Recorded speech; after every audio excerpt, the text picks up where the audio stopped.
which truth shineth. This is the light of Christ, as also he is in the sun, and the light of the sun, and the power thereof by which it was made. Now, you're going to see, as he takes you through these various elements of the cosmos, how he, Jesus, is the light whereby they are able to function and be what they are, the sun. Jesus is the light of the sun, and the power thereof by which it was made. Verse 8, as he is in the moon, the light of the moon, and in the stars, verse 9, and in the earth also. So you get the sun, the moon, the stars, the earth, all of these things. Jesus is the real light source. None of these things are independent of him. Makes you wonder if maybe there's a connection to humans as well. None of us is independent of the light source, the giver of life. And watch how the light and life get connected throughout this section.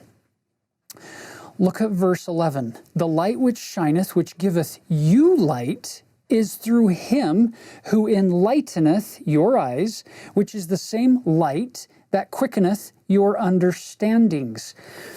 Did you notice how there's an external light? There's a physical, scientific light, these photons, these rays of light that are visible or that can bring life to plants and to the earth, the elements on the earth.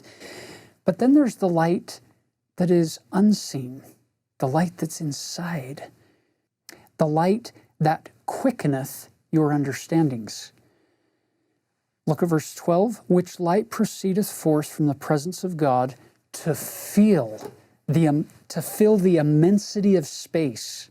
There's no part of space that doesn't get affected by this power emanating from God, using this analogy of light. Stop and think about this for a moment. Here you have human beings, and there is out there in space, you get this giant void with all these planets and stars and everything that's out there. And he's saying, my light fills the immensity of that space.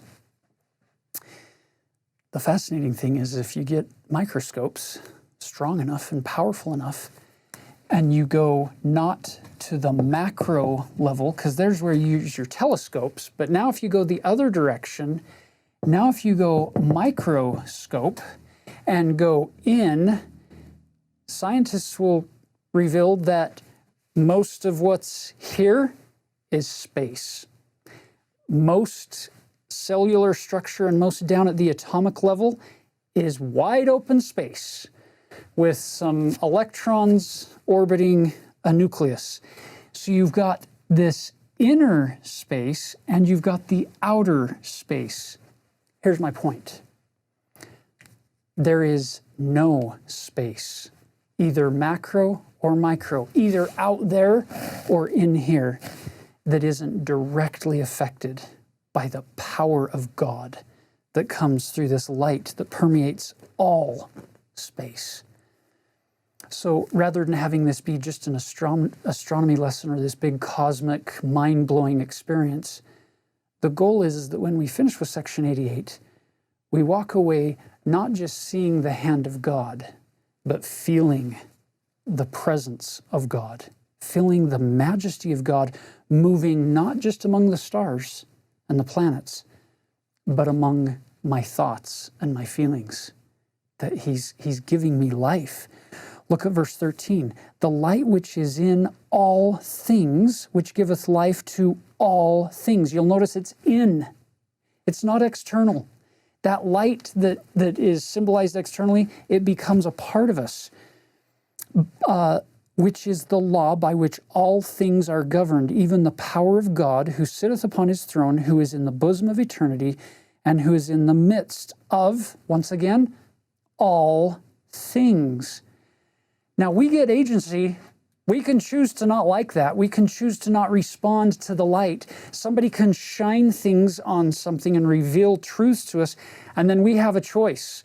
We can reject that and say, no, I'm not taking that. I'm not going with that. Or we can choose to respond to the light that comes from God, those expressions of His love and His power and His knowledge and His grace and His goodness. And we can be loyal to that and continue moving forward on that covenant path, trusting Him.